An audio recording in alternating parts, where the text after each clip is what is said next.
하고 계신 대구의 살아있는 정신 김미자 여사님을 모셔서 말씀을 듣도록 하겠습니다. 전국에 계신 여성 여러분, 김미자 여사님을 본받으세요. 살아있는 대한민국의 정신입니다. 김미자 여사님께 큰 박수를 보내주십시오.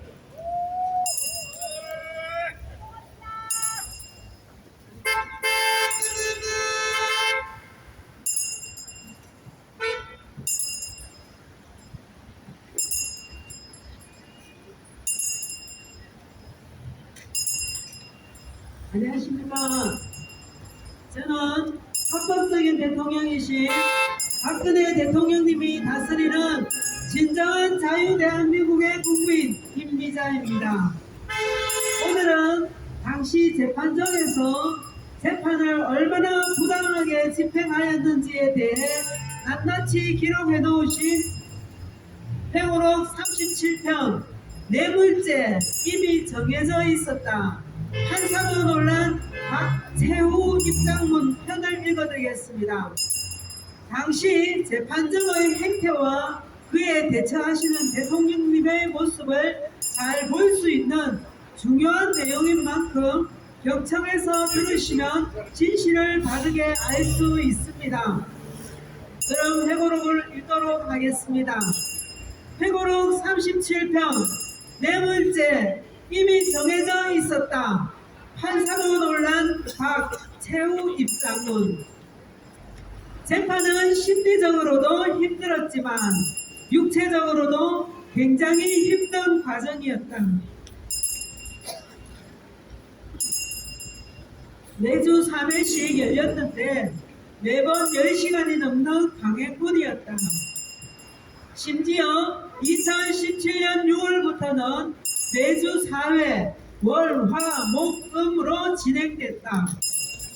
나는 당시 허리와 어깨 통증 등으로 잠도 제대로 이루지 못하던 상황이었기 때문에 체력적으로 너무 지친 상태였다. 특히 허리 통증으로 10시간 가까이 재판정에 나와 앉아있는 것이 마치 독침에 쏘인 것처럼 고통스러웠다.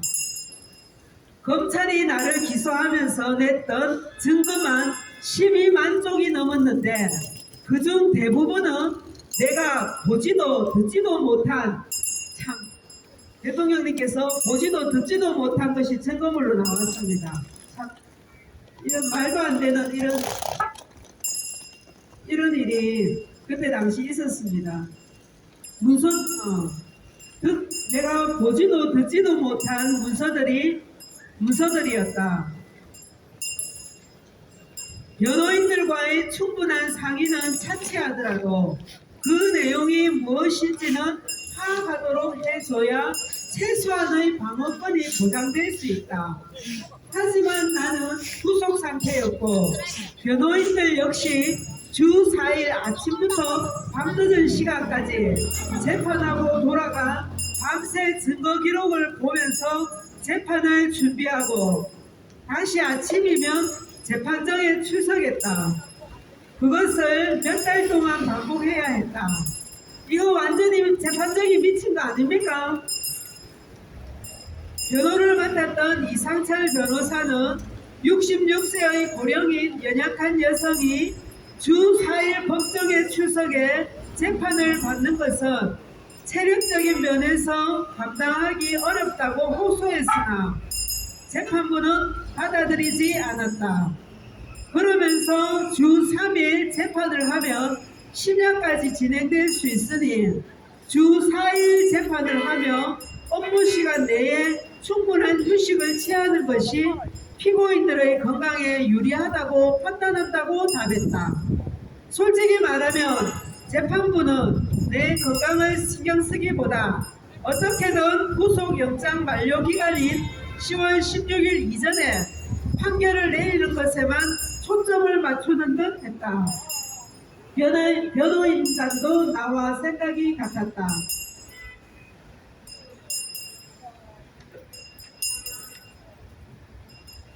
그러다가 6월 30일 오후 6시 30분경 나는 갑작스럽게 현기증이 온 데다 고질적인 허리 통증 때문에 너무나 힘들어서 도저히 앉아 있을 수 없었다. 나도 모르게 책상으로 몸이 기울어졌는데 그것을 보고서야 재판부는 남은 일정은 다음에 진행하겠다며 재판을 중단했다. 육체도 육체지만 재판을 하면서 기가 차고 답답한 상황들이 많아 나는 심신이 극도로 쇠약해진 상태였다.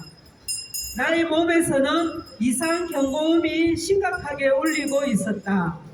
변호인단은 주 4일 재판 일정은 부당하다며 주 4일 재판을 진행하면 피고인의 방어권이 충분히 보장될 수 있는지 의문이고 재판부도 실체적 진실이 발견될 수 있을 정도로 정밀하게 숙지할 수 있는지 감히 의문이 남는다고 재차 항의했다. 하지만 재판부는 여전히 받아들이지 않았다. 여기서 잠시 제가 한 말씀 드리고 있겠습니다. 이때 재판 담당 판검사가 누구였습니까? 이런 식으로 인민재판을 한 대표 판검사가 누굽니까? 이번에 한동훈이 국힘당 비대위원장이 되면서 비대위원 명단 발표를 했는데 온통 운동권 권민련 소속 빨갱이 출신들입니다. 그 사람의 진실은 그 사람이 하는 말이 아니라 그가 행하는 행실에서 우러나게 됩니다. 한동훈이 정상적인 자유우파라면 어떻게 비대위원들을 운동권 권민련 소속 빨갱이들을 지명할 수 있겠습니까? 초록은 동색이란 말이 있지요. 비대위원들을 온통 빨갱이들로 채우는 한동훈 또한 속이 빨간 빨갱이임을 나타내는 것이 아니겠습니까? 이래도 윤석열 한동훈 지지하는 자들 정신 못 차리겠어요? 당신들의 애국심은 알지만 표대가 빗나갔습니다. 대한민국이 진짜 정상화가 되려면 박근혜 대통령님 청와대 복귀가 표대가 되어야 되는 것입니다. 당시 재판정의 인민재판을 거부하고 건강한 모습으로 우리 곁에 되돌아오신 박근혜 대통령님과 국민은 하나가 되어야 되는 것입니다. 탄핵이 잘못되었다고 일어났던 그 초심을 되살려 박근혜 대통령님 청와대 복귀에 마음을 다시 모아야 됩니다. 그것이야말로 국민이 주인된 의식을 가지고 주권 행사를 하는 것입니다. 내년 총선 의미 없습니다. 선거는 하면 할수록 저들을 합법화시켜주는 형태가 될 뿐입니다. 이제 국민들은 더 이상 선거로 저들을 심판하겠다는 생각에서 벗어나 탄핵 인용되지 않으신 박근혜 대통령님과 하나가 되어 합법적인 정부를 회복하는데 마음을 모아야 됩니다. 박근혜 대통령님은 헌법상으로는 탄핵되신 적이 없으십니다. 탄핵된 것으로 생각하게 만든 것은 저들의 속임수요 불법인 것입니다.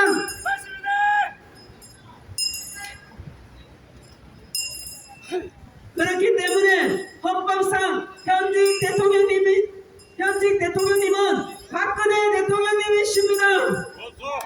이 점을 국민들이 제대로 인식하는 것이 대한민국 정상화를 하루라도 앞당기는 추동력이 될 것입니다.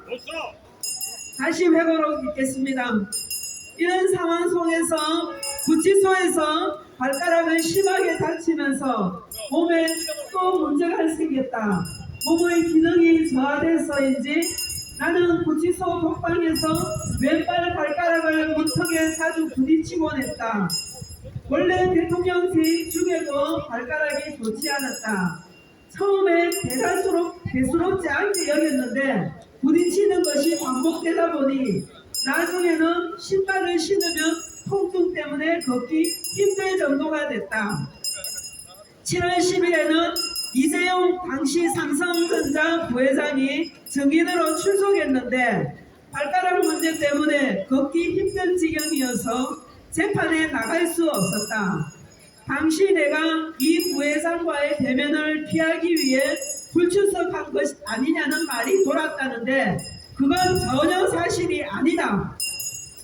그 후 8월 25일 이 부회장이 1심에서 징역 5년형이 선고됐다는 것을 알게 됐을 때는 진심으로 안타까웠다. 그날 재판 도중 유영아 변호사가 연필로 이재용 부회장 5년 나왔습니다 라고 메모지에 적어서 보여줬다.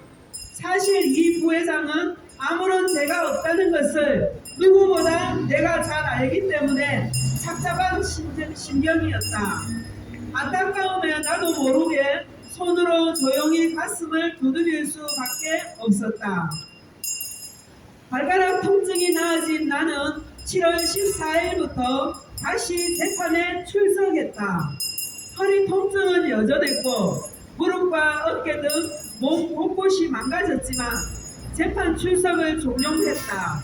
하지만 내가 좋지 않은 컨디션임에도 악착같이 재판에 나갔던 것은 이를 통해 적어도 사익을 추구했다는 뇌물죄 혐의만큼은 떳떳하다는 것을 증명하고 싶었기 때문이었다.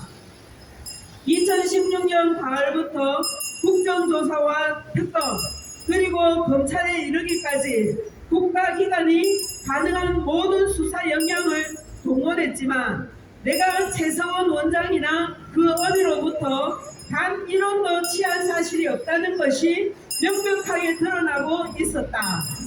또한 내가 최 원장과 공모했거나 경제 공동체라는 증거도 나오지 않았다. 소제목 1. 구속영장 만료일 다가오자 이해되지 않는 재청구.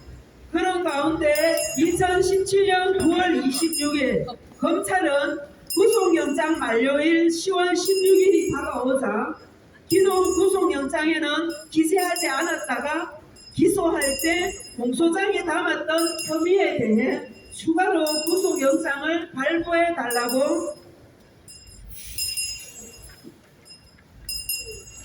법원에 청구했다.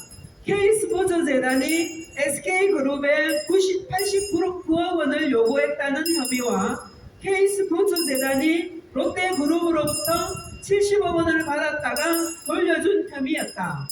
그런데 SK 관련 혐의에 대해서는 이미 심리가 다 진행되었고 롯데 관련 혐의는 기존 영장 범죄 사실에 기재돼 있었다. 구속이란 것은 범죄 혐의가 어느 정도 소명된 상태에서 증거인멸이나 도주의 우려가 있을 때 발부되는 것인데 이미 SK나 롯데와 관련된 재판이 거의 다 진행이 되었는데 무슨 증거를 인멸할 우려가 있다는 것인지 이해가 되지 않았다. 검찰은 정말 내가 증인을 회유하거나 증거를 인멸할 것이라고 생각해 영장을 청구한 것인지 되묻고 싶은 심정이었다. 추가 구속영장 청구에 대해 유영아 변호사는 검찰이 추가로 영장을 청구한 롯데 70억 원의 제3자 뇌물수수죄는 기존 영장의 범죄 사실과 사실관계가 동일하고 SK에 대한 뇌물 요구죄는 관련자들의 증언과 관련 증거에 대한 조사를 마쳐 심리가 사실상 다 끝났는데 피고인이 어떤 증거를 인멸할 우려가 있다는 건지 어떤 방법으로 이를 인멸할 수 있는지 납득이 되지 않는다고 요청했지만 소용없었다. 검찰이 문제 삼는 SK나 롯데와의 문제 역시 앞서 다른 기업들과의 사례와 비슷하다. 검찰은 2016년 2월 내가 쉐라톤 그랜드 워커힐 호텔 면세점 특허 재심사에서 탈락한 최태원 SK그룹 회장과 만나 면세점 특허 갱신과 동생 최재원 SK 부회장의 5방 청탁을 받으면서 K스포츠재단의 가이드러너 지원 사업, 해외 전지 훈련 지원 사업 명목으로 89억 원을 요구했다고 주장했다. 그러나 당시의 진상은 이렇다. 나는 2016년 2월 16일 청와대 안가에서 최 회장을 만나 창조경제혁신센터에 대한 이야기를 주로 나눴다. SK는 대전 창조경제혁신센터를 돕고 있었는데 스마트팜 등 좋은 아이디어로 센터 활성화에 크게 기여했고 나중에는 세종 창조경제혁신센터까지 맡았다. 이날도 최 회장이 좋은 아이디어를 많이 내놓아 나는 안종범 당시 경제수석에게 연락해 면담 중간에 동석시킨 뒤 최 회장의 이야기를 참고하도록 했다. 그러던 와중에 안 수석에게 SK가 미르 K스포츠재단에 111억 원을 출연했다는 말을 듣고 감사를 전했을 뿐이다. 그리고 최 회장이 워낙 아이디어가 많고 추진력이 뛰어나니 시각장애인을 돕는 가이드러너 사업에 SK처럼 대기업이 도와주면 참 좋을 것 같다고 이야기했다. 다만 89억 원에 대한 언급은 꺼낸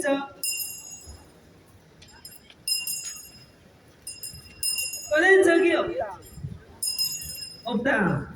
가이드러너 사업은 K스포츠재단에서 진행하는 사업이었는데 의미 있는 사업이라고 생각해 적극 추진하고 싶었다. 이 사업을 나에게 알려준 최서원 원장은 재단의 홍보 관계자를 통해 들었다고 얘기했는데 좋은 취지의 사업이라고 생각했기 때문에 SK 측에 제안한 것이지 최서원 원장 측의 이권이 개입된 사안인 줄 알았다면 나는 절대로 거론하지 않았을 것이다. 참고로 면담 당시 최 회장은 동생 최재원 당시 SK 수석 부회장이 아직 못 나와서 조카들 볼 면목이 없다며 수감 중이던 동생 얘기를 완곡하게 꺼냈던 것으로 기억한다. 하지만 최 회장이 직접적으로 가석방을 언급한 적은 없고 나 또한 최 회장의 얘기를 그냥 듣기만 했을 뿐 가석방에 대해 어떤 지시도 내린 적이 없다. 가이드러너 사업은 나중에 실무 진행 과정에서 SK그룹 담당자가 K스포츠재단 측이 요구한 금액이 너무 많아 난색을 보였다고 한다. 이에 K스포츠재단 측에서 처음 요구했던 89억 원을 감액하고 절충하는 과정을 거쳐 최종적으로는 30억 원을 지원하기로 합의했다고 한다. 그런데 갑자기 K스포츠재단에서 SK 관계자에게 자신들이 지원을 요구한 것은 없던 것으로 하자고 연락이 와서 없던 일로 된 것이라고 한다. 나중에 검찰 조사와 재판 과정에서 그런 사실을 자세히 알게 되어 최 회장에게 가이드러너 이야기를 건넨 것을 뒤늦게 후회했지만 내가 세심하게 살펴보지 못한 불찰이라고 생각한다. 이러한 것을 제대로 챙기지 못한 것에 대해서는 국민에게 거듭 죄송할 따름이다. 롯데가 미르재단과 K스포츠재단에 45억 원을 출연하고 난 뒤 2016년 3월 14일 청와대 안가에서 신동빈 롯데 회장과의 독대 자리가 있었다. 여기서 내가 롯데의 면세점 신규 특허 취득을 대가로 K스포츠재단의 하남 체육시설 건립에 70억 원을 추가 출연토록 강요했다는 검찰 주장도 나로서는 황당한 이야기다. 당시 내가 신 회장에게 하남 체육시설에 대한 이야기를 한 적은 있지만 구체적인 금액을 말한 사실도 없고 더욱이 면담 중에 신 회장으로부터 면세점 관련 청탁을 받거나 다른 어떤 청탁을 받은 적이 없다. 신 회장도 내게 기업 관련 부탁을 한 사실이 전혀 없다. 내가 기억하기로는 당시 신 회장과는 고용 창출 문제와 평창 동계올림픽 등에 관한 이야기를 나누었다. 나중에 롯데가 추가로 K스포츠재단에 건넨 돈이 70억 원이고 기업에 너무 많은 부담을 주는 것 같다는 말을 전해 듣고 이를 철회시키라고 안수석에게 지시한 것으로 기억한다. 소제목 2. 재판부에 대한 믿음, 더 이상 의미가 없다는 결론. 어쨌든 이 문제는 기존 재판에서 다뤄지고 있었음에도 검찰이 구속영장에 빠져 있었다는 이유로 이 두 건을 추가해 구속영장을 다시 받겠다고 나선 것이다. 변호인단은 검찰의 추가 구속영장 청구는 다른 공소사실 재판을 위한 별건 구속이라고 항의했다. 하지만 10월 13일 법원은 검찰이 청구한 영장 내용 중 SK그룹에 뇌물을 요구했다는 점에 대해 증거인멸 우려가 있다는 이유로 추가 구속영장을 발부했고 최장 6개월간 구속이 연장됐다. 이로써 재판을 통해 결백함을 가려보고자 했던 나의 기대는 완전히 사라졌다. 이 재판은 애초에 뇌물죄를 확정짓기 위한 하나의 요식행위에 불과하다는 생각이 굳어졌다. 그래서 나는 향후 재판에 불참하기로 결정했고 변호인단에 모두 사임을 요구했다. 10월 16일 재판에서 나는 다음과 같은 입장문을 읽었다. 구속돼 주 4회씩 재판을 받은 지난 6개월은 참담하고 비통한 시간들이었습니다. 한 사람에 대한 믿음이 상상조차 하지 못한 배신으로 되돌아왔고 이로 인해 저는 모든 명예와 삶을 잃었습니다. 무엇보다 절 믿고 국가를 위해 헌신하시던 공직자들과 국가 경제를 위해 노력한 기업인들이 피고인으로 전락한 채 재판받는 모습을 지켜보는 건 참기 힘든 고통이었습니다. 하지만 염려해 주신 분들께 송구한 마음으로 그리고 공정한 재판을 통해 진실을 밝히고자 하는 마음으로 담담히 견뎌왔습니다. 사사로운 인연을 위해서 대통령의 권한을 남용한 사실이 없다는 진실은 반드시 밝혀진다는 믿음과 법이 정한 절차를 지켜야 한다는 생각에 심신의 고통을 인내했습니다. 저는 롯데, SK뿐만 아니라 재임기간 그 누구로부터도 부정한 청탁을 받거나 들어준 사실이 없습니다. 재판 과정에서도 해당 의혹 사실이 아님이 충분히 밝혀졌다고 생각합니다. 오늘은 저에 대한 구속기한이 끝나는 날이었으나 재판부는 검찰의 요청을 받아들여 지난 13일 추가 구속영장을 발부했습니다. 하지만 검찰이 6개월 동안 수사하고 법원은 다시 6개월 동안 재판했는데 다시 구속수사가 필요하다는 결정을 저로서는 받아들이기 어려웠습니다.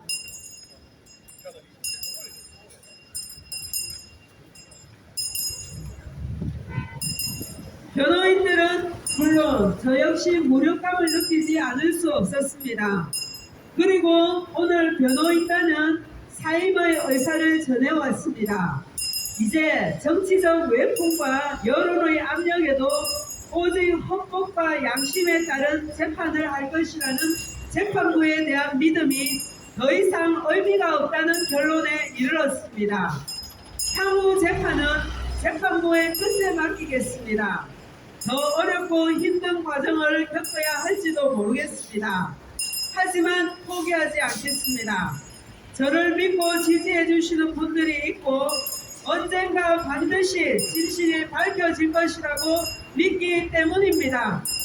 법치의 이름을 빌린 정치보복은 저에게서 마침표가 찍어졌으면 합니다.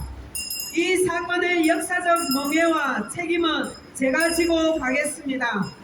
모든 책임을 저에게 묻고 저로 인해 법정에 선 공직자들과 기업인들에게는 관용이 있기를 바랍니다. 라고 박근혜 대통령님께서 법정에서 입장문을 밝히셨습니다. 이것을 다 읽고 나자 법정은 고요해졌다. 재판부는 다소 놀란 듯 잠시 휴정을 하겠습니다. 라고 휴정을 선언했다.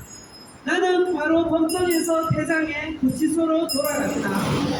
이후 재판은 내가 불참한 벌적 재판으로 진행됐다.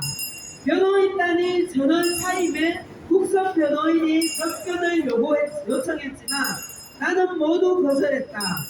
국선 변호인에 대한 불신이 아니라 재판에 대한 불신 때문에 더 이상의 법적 절차가 의미가 없다고 본 것이다. 해가 바뀌었다. 2018년 2월 13일 최서원 원장이 1심에서 징역 20년, 월급 180억을 선고받았다는 소식을 접견을 온 유 변호사를 통해 들었다. 나도 비슷한 판결을 받겠다는 생각이 들었다.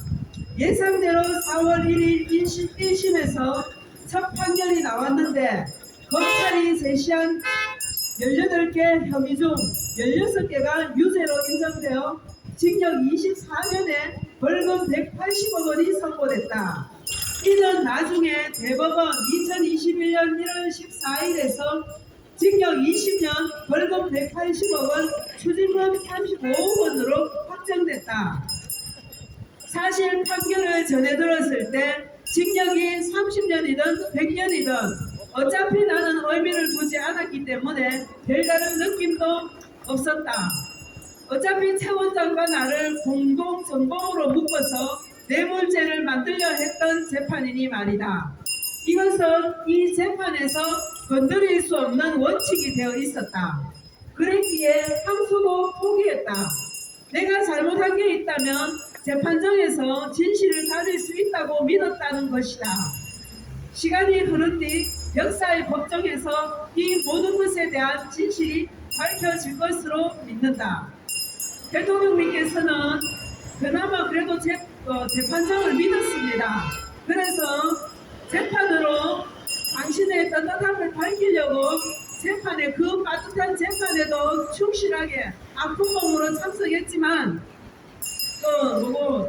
구속 만기일이 됐는데도 이미 제가 아님을 다 밝혀졌는데도 불구하고 다시 제 구속 영장을 청구하는 모습을 보면서 이것은 이미 짜놓은 재판이다. 나를 뇌물죄로 엮기 위해서 하는 재판이다. 헌법적인 것이 아니다는 것을 판단하시고 의미 없다 생각하셨기 때문에 재판을 거부하셨던 것입니다. 여기까지가 대통령님이 쓰신 회고록 37편 뇌물죄 이미 정해져 있었다. 판사도 논란 박채우 입장 문편이었습니다.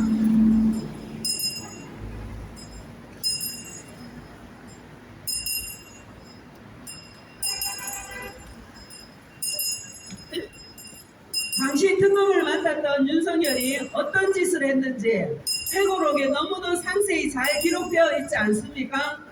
윤석열이 이렇게 대통령님을 인민재판했던 자입니다. 그런 자가 대한민국을 지키고 바로 세운다고 윤석열이 내려오면 이재명이 대통령 될 거라는 걱정 때문에 윤석열을 계속 지지하는 자칭 우파 국민들 제발 정신 차리시기 바랍니다. 그런 생각이야말로 저들이 진짜 대통령님이신 박근혜 대통령님과 국민이 하나가 되는 것을 막으려는 적들의 프레임인 것입니다.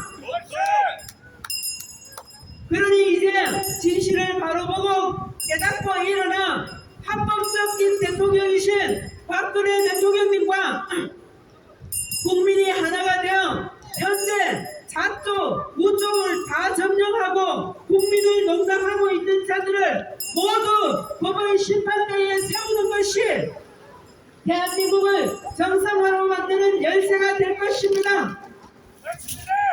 이 일을 위해 아이러니하지만 윤석열을 통해 조희대 법무장관이 임명이 되었습니다.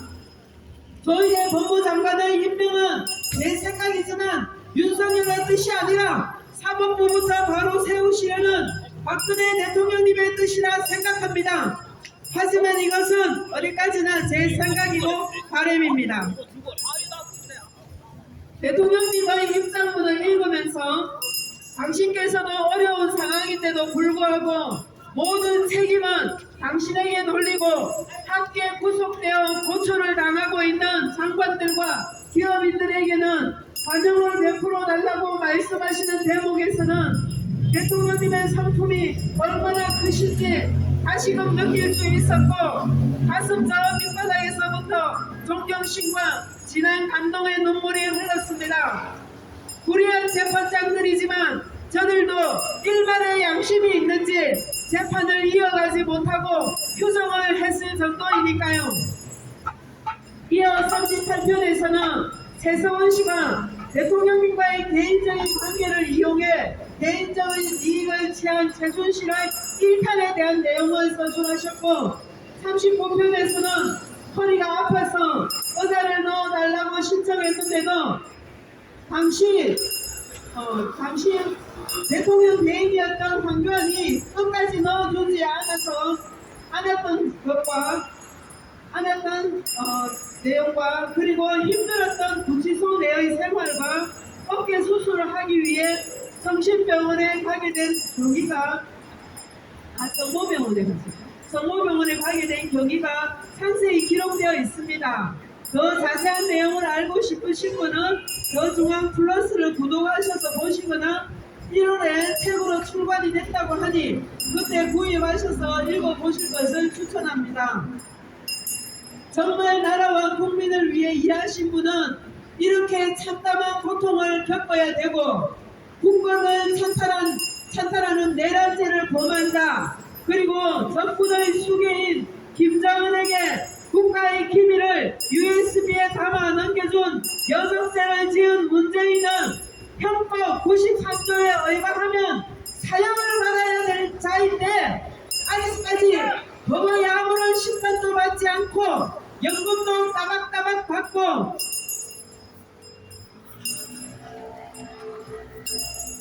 경호원도 65명이나 거느리며 버젓이 양산에 아방궁을 짓고 책방을 내고 여행을 다니며 살고 있을 수 있습니까? 이런 현재의 대한민국이 어떻게 자유대한민국이라고 말할 수 있겠습니까? 문재인이 저렇게 안전하게 지낼 수 있도록 지켜주는 자가 누구입니까? 단체한 윤석열! 어제 한동훈의 업적이라며 적힌 글이 단체방에 올라온 것을 보고 정말 기가 막혀 글을 올린 사람에게 정신 차리라고 반박을 했었습니다. 그 내용인즉슨 한동훈의 업적을 쭉 나열해놓고 그 업적 중 하나가 문재인을 셀프 예우한 것이 업적이라며 적혀 있었고 그것을 자랑스럽게 생각하며 많이 공유해달라고 하는 그런데 국민의식이 참 기가 차고 어가 찬다는 말 기가 차고 어가 차서 말이 안 나왔습니다. 형법 93조를 어긴 여적죄 즉 내란죄를 지은 자는 무조건 사형이라고 명시가 되어 있습니다. 법을 다스리는 법무장관이란 자가 사형을 구형해야 될 범죄자에게 셀프 예우를 해주었다고 그것이 업적이라며 글을 써서 올리고 돌리는 정신나간 국민들 정말 마음이 갑갑하더군요. 우리 모두는 초심을 되찾아야 될 것입니다. 탄핵이 시작되었을 때 분개하며 일어났던 그 초심을 되살려서 박근혜 대통령이 청와대 복귀를 한 목소리로 우렁차게 외쳐 합법적인 대통령이신 박근혜 대통령님이 다스리는 진정한 자유대한민국 회복 정권 교체가 아닌 박근혜 대통령님 정권 회복을 달성해야 되는 것입니다.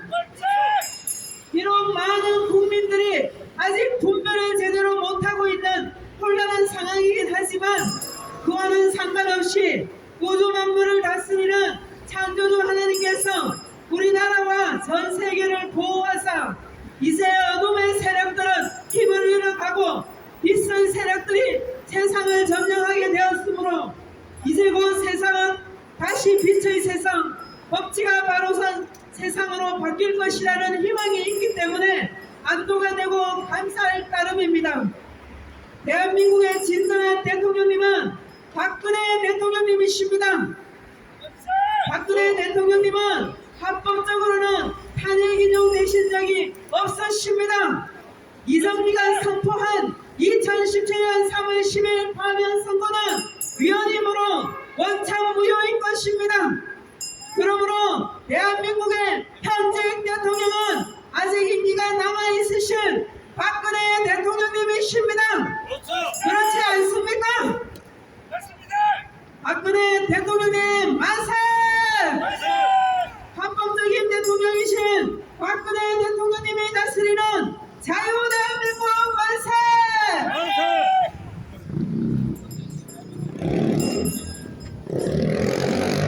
오늘도 우리 대한민국의 정신적 아버지이신 박정희 대통령님께서 작사 작곡하신 나의 소국을 힘차게 부르며 내 복심을 붙들고 박근혜 대통령님께서 하루속히 청와대로 복귀하셔서 진정한 자유 대한민국을 회복시키시도록 기원하면서 힘차고 우렁차게 나의 소국을 부릅시다. 감사합니다.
박근혜 대통령님은 이제 곧 청와대로 복귀하십니다. 자유 대한민국은 승리했고 곧 회복됩니다. 여러분, 박근혜 대통령님 청와대 복귀를 외쳐주세요. 그것이 선거보다도 더 확실한 국민 주권 행사가 됩니다. 여러분의 진정한 대통령은 박근혜 대통령님이십니다. 이상입니다. 감사합니다.